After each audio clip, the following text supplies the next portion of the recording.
తెలంగాణ రాజకీయాల్లో మరో కీలక పరిణామం చోటు చేసుకుంది. మాజీ ఎమ్మెల్సీ కవిత స్థాపించిన టీఆర్ఎస్ పార్టీకి కేంద్ర ఎన్నికల సంఘం అధికారిక గుర్తింపునిచ్చింది. తెలంగాణ రక్షణ సేన పేరును ఖరారు చేస్తూ ఈసీ ఇవాళ గ్రీన్ సిగ్నల్ ఇచ్చింది. గత కొద్ది రోజులుగా పార్టీ పేరుపై నెలకొన్న ఉత్కంఠకు తెరదించుతూ బంజారా హిల్స్లోని కవిత నివాసానికి చేరుకున్న అధికారులు పార్టీ అనుమతి పత్రాలను అందించారు. ఇదే విషయంపై మరింత సమాచారం మా ప్రతినిధి హరీష్ అందిస్తారు ఫోన్ ద్వారా. హరీష్, చెప్పండి, ఇక టీఆర్ఎస్ పార్టీకి అన్ని గండాలు తప్పినట్టేనా ఈసీ డైరెక్ట్గా రంగంలోకి దిగి క్లియరెన్స్ ఇవ్వడంతో?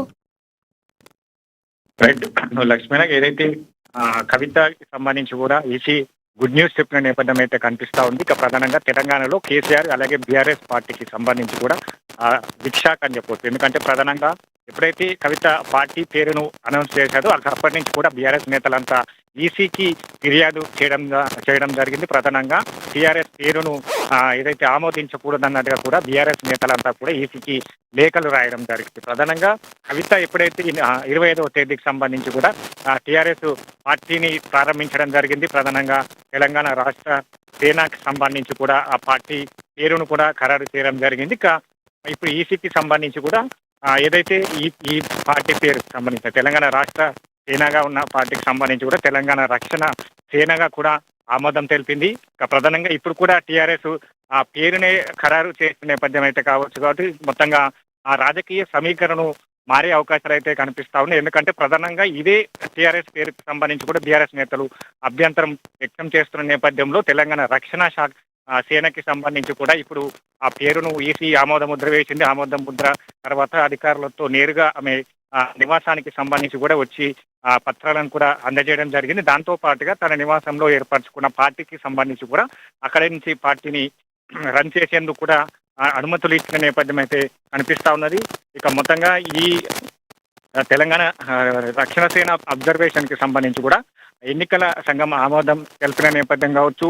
ఇక గతంలో కూడా ఎందుకంటే పదే పదే దీన్ని బీఆర్ఎస్ నేతల అభ్యంతరం తెలుపుతూ వస్తున్నారు. ఎందుకంటే టీఆర్ఎస్ పైన కూడా చాలా వరకు పార్టీలు కలిగి ఉన్నాయి. తెలంగాణ రాజ్యాధికార పార్టీ కావచ్చు, తెలంగాణ ఇంటి పార్టీ కావచ్చు, టీఆర్ఎస్ కావచ్చు, తర్వాత వచ్చిన బీఆర్ఎస్ కావచ్చు. అంటే ఇట్లాంటి పేర్లన్నీ కూడా టీఆర్ఎస్ పైన కలిగి ఉన్న నేపథ్యంలో ఇప్పుడు కవిత సంబంధించి కూడా ఈసీ ఆమోద ముద్ర పడిన నేపథ్యం అయితే కనిపిస్తా ఉంది. ఇంపాక్ట్ అంతా కూడా టీఆర్ఎస్ పార్టీ పైన పడే అవకాశాలు అయితే కనిపిస్తా ఉంది.